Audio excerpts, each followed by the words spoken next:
Good morning student, myself Pratibha Poswal, government college Begu. बच्चों, आज का जो टॉपिक है वो बीएससी फर्स्ट ईयर के स्टूडेंट के लिए पेपर फर्स्ट का यूनिट 4 का टॉपिक है हमारा molecular rotation and intrinsic spin. तो बच्चों, आज से हम यूनिट 4 स्टार्ट कर रहे हैं। तो हम इसमें सबसे पहले पढ़ेंगे मॉलिक्यूलर रोटेशन यानी कि आणविक घूर्णन। बच्चों, हम सब जानते हैं कि एक अणु होता है जो क्या होता है, दो या दो से अधिक परमाणुओं से क्या होता है, मिलकर बना हुआ होता है।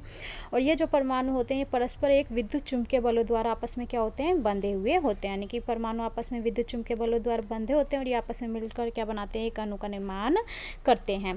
तो ये परमाणु अपने साम्यावस्था के चारों ओर क्या करते रहते हैं, कंपन करते रहते हैं। ये परमाणु है, ये अपनी साम्यावस्था के चारों ओर क्या करते रहता है, कंपन करता रहता है। तो इन कंपनों का जो आयाम है वो परमाणुओं के मध्य दूरी के सापेक्ष क्या होता है, बहुत कम होता है। यानी कि इनके मध्य जो दूरी होती है दो परमाणुओं के मध्य, इनके सापेक्ष दूरी के आयाम क्या होता है, कम होता है। अतः यदि एक अणु अपने घटक परमाणुओं के द्रव्यमान केंद्र से गुजरने वाले अक्ष या किसी अन्य अक्ष के चारों ओर घूर्णन करता है तो इसे एक दृढ़ वस्तु के घूर्णन की तरह माना जाता है। कि मान लो ये परमाणु है, ये दो परमाणु है, इनके मध्य ये है, इनका सेंटर ऑफ मास है, द्रव्यमान केंद्र है। तो ये अगर इस के अक्ष के चारों ओर क्या कर रहे हैं, घूर्णन कर रहे हैं, तो ये इस प्रकार से माना जाता है जैसे कि एक दृढ़ वस्तु घूर्णन कर रही है। इस प्रकार से माना जाता है। चूँकि परमाणुओं का आकार उनके बीच की दूरी की तुलना में क्या होता है, बहुत कम होता है। क्योंकि परमाणु है, उसका आकार उनके बीच की दूरी की तुलना में क्या होता है, बहुत कम होता है। तो इसलिए उन्हें बिंदु द्रव्यमान भी कहते हैं। क्योंकि उनका द्रव्यमान बहुत कम होता है इसलिए उनको बिंदु द्रव्यमान कहते हैं। अब हम मान के चलते हैं, मान लो दो परमाणु हैं, दो परमाणु अणु का यानी कि एक अणु है जिसमें क्या है, दो परमाणुओं से मिलकर माना लिया एक अणु बना है। तो हम उसका सब जड़ता गुण ज्ञात करते थे, यानी कि moment of inertia of a diatomic molecule. तो मान लेते हैं, मान लिया स्मॉल m1 और स्मॉल m2 द्रव्यमान के दो परमाणु हैं जो कि क्या है, r दूरी पर स्थित है। ये स्मॉल m1 और ये स्मॉल m2 द्रव्यमान के दो परमाणु हैं, इन दोनों के बीच की दूरी क्या है, r है। और मान लिया कि इनका सेंटर ऑफ मास द्रव्यमान केंद्र क्या है, बिंदु O पर है। तो ये इसके द्रव्यमान केंद्र से गुजरने वाले अक्ष के चारों ओर क्या कर रहे हैं, घूर्णन कर रहे हैं। तो द्रव्यमान केंद्र से मान लिया m1 द्रव्यमान के कण की दूरी क्या है, r1 और m2 द्रव्यमान के कण की दूरी क्या है, r2 है। ठीक है। तो यदि निकाय का द्रव्यमान केंद्र बिंदु O पर है और जो A से तो r1 दूरी पर और b से क्या है, r2 दूरी पर है, तो m1 r1 plus m2 r2 बराबर क्या होगा, 0 द्रव्यमान केंद्र की परिभाषा से। तो चूँकि r1 और r2 क्या है, विपरीत दिशा में है, r1 और r2 क्या है, एक दूसरे से विपरीत दिशा में है। तो यानी m1 r1 plus m2 r2 बराबर 0 कब होगा, जब m1 r1 बराबर हो गया m2 r2। तो यानी कि m1 r1 बराबर क्या होगा, m2 r2 और r बराबर क्या है, दोनों का योग यानी कि r1 प्लस r2। समीकरण नंबर 1 और 2 से r1 की वैल्यू r1 प्लस यहाँ से r2 का मान निकालेंगे। r2 का मान क्या आएगा, m1 अपॉन m2 r1। तो r इक्वल टू क्या हो जाएगा, यहाँ से क्या कॉमन आ जाएगा, r1 कॉमन आ जाएगा, हमें प्राप्त होगा 1 प्लस m1 अपॉन m2। तो r इक्वल टू क्या प्राप्त होगा, m1 plus m2 upon m2 r1।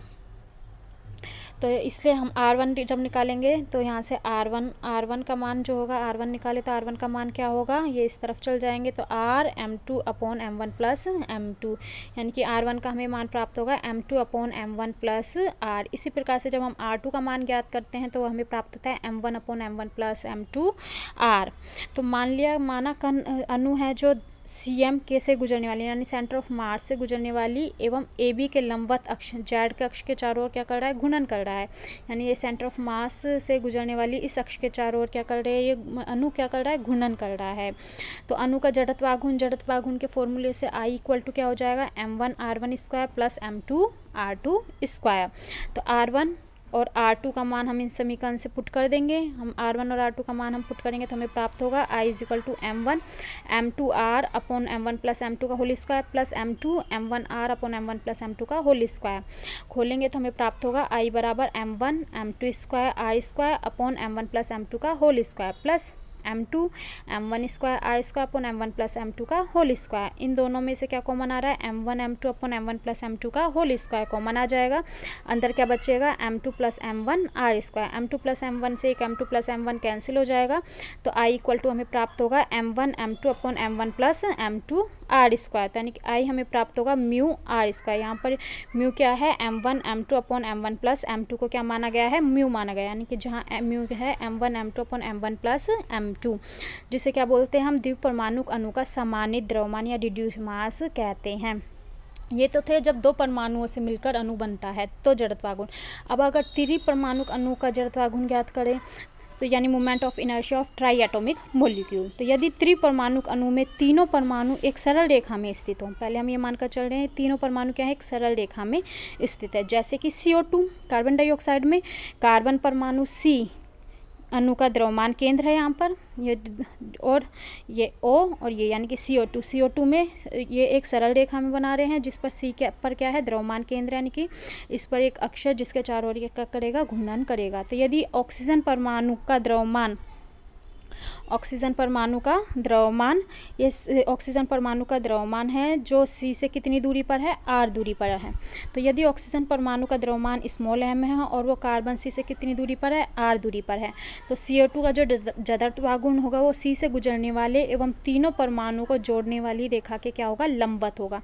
तो वही परिभाषा से I इक्वल टू क्या होगा, mR² प्लस mR², क्योंकि दो ये अणुपरमाणु घूर्णन कर रहा है और एक ये घूर्णन कर रहा है, तो ये क्या हो जाएगा mR² और ये भी क्या हो जाएगा mR², दोनों जुड़कर क्या हो जाएंगे 2mR²। तो यानी कि हमें प्राप्त होगा I is equal to 2mR²। ये तो था जब सरल रेखा में गति कर रहे थे। यदि परमाणु परस्पर कोण थीटा पर स्थित हो तो, जैसे कि H2O में इस प्रकार का से परमाणु उपस्थित होते हैं। तो यदि H2O में O पर क्या है, O और ये परस्पर कितने एंगल बना रहे हैं, थीटा एंगल पर एक दूसरे से क्या है, स्थित हैं। ठीक है, थीटा एंगल इन दोनों के बीच में है, तो इनके बीच में क्या होगा, ये एंगल क्या होगा, θ/2। इसी प्रकार से ये एंगल क्या होगा, θ/2 होगा। तो यदि हाइड्रोजन परमाणु का द्रव्यमान m1 है तथा O व H परमाणु के बीच की दूरी क्या है, r है, तो हाइड्रोजन परमाणु का द्रव्यमान क्या है, ये इसका द्रव्यमान m1 है हाइड्रोजन परमाणु का, और इनके बीच की दूरी ये क्या है, r है। तो वही द्रव्यमान केंद्र की परिभाषा से Ix पहले हम x डायरेक्शन में ज्ञात करेंगे, यानी कि इस x डायरेक्शन में हम देखते हैं कि Ix इक्वल टू क्या हो जाएगा, m1 r साइन θ/2 का whole square plus m1 r sine θ/2 का होल स्क्वायर।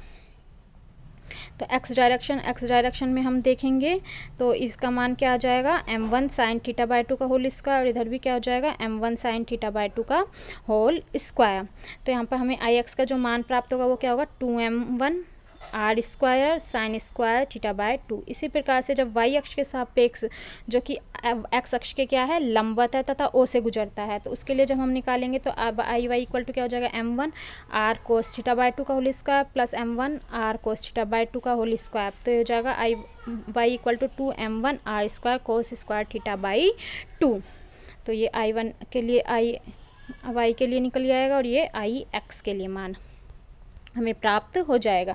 तो पानी का जो अणु है वो x अक्ष के सापेक्ष क्या है, सममित है, अतः इसका यानी सेंटर ऑफ मास कहाँ पर स्थित होगा, x अक्ष पर स्थित होगा। अतः दोनों हाइड्रोजन परमाणु का द्रव्यमान यानी कि 2m1 बिंदु A जो कि x अक्ष पर स्थित है पर केंद्रित माना जा सकता है। यानी x अक्ष पर हम क्या मानते हैं कि ये दोनों हाइड्रोजन परमाणुओं का केंद्र स्थित है x अक्ष पर, ठीक है, जो कि यहाँ पर स्थित है, और x अक्ष पर ही हम द्रव्यमान केंद्र को मानते हैं। अतः CM से गुजरने वाले यानी सेंटर ऑफ मास से गुजरने तथा x अक्ष के लंबवत जड़त्व आघूर्ण ICM इक्वल टू क्या होगा, 2m1 r1², ये तो हाइड्रोजन परमाणु के लिए, और प्लस m2 r2², ये होगा ऑक्सीजन परमाणु के लिए। जहाँ m1 क्या है, हाइड्रोजन परमाणु का द्रव्यमान, m2 क्या है, ऑक्सीजन परमाणु का द्रव्यमान, r1 क्या है, A बिंदु से दूरी, और r2 क्या है, O हाइड्रोजन ऑक्सीजन परमाणु की CM से दूरी, और ये है R1 हाइड्रोजन परमाणु की CM से दूरी। तो यदि त्रिपरमाणुक अणु में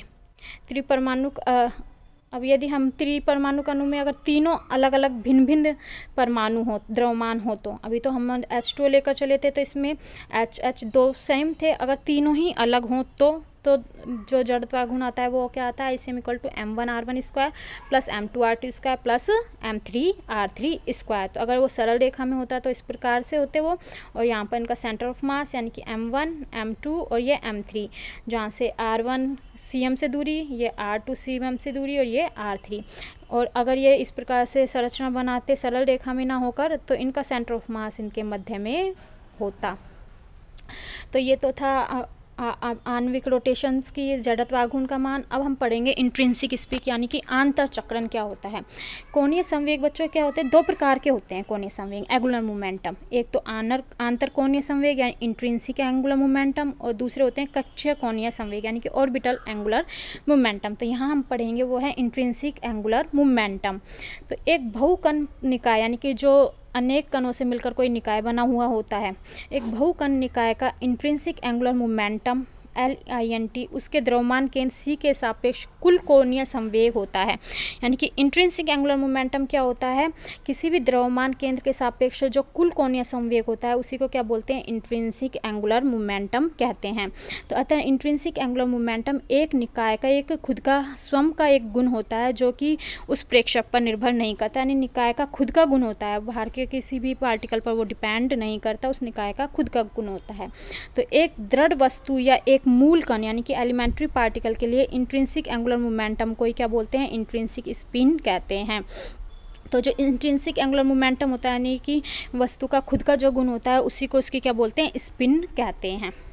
जिस प्रकार से ये घूर्णन कर रहा है, ये इसका स्पिन एंगुलर मोमेंटम है, या हम बोल सकते हैं इसकी स्पिन है जो खुद के अक्ष के चारों ओर ये क्या करता है, घूर्णन करता है। और ऑर्बिटल एंगुलर मोमेंटम क्या होता है, जो कक्ष की वजह से होता है, और वो ऑर्बिटल। अब हम पढ़ लेते हैं ऑर्बिटल एंगुलर मोमेंटम।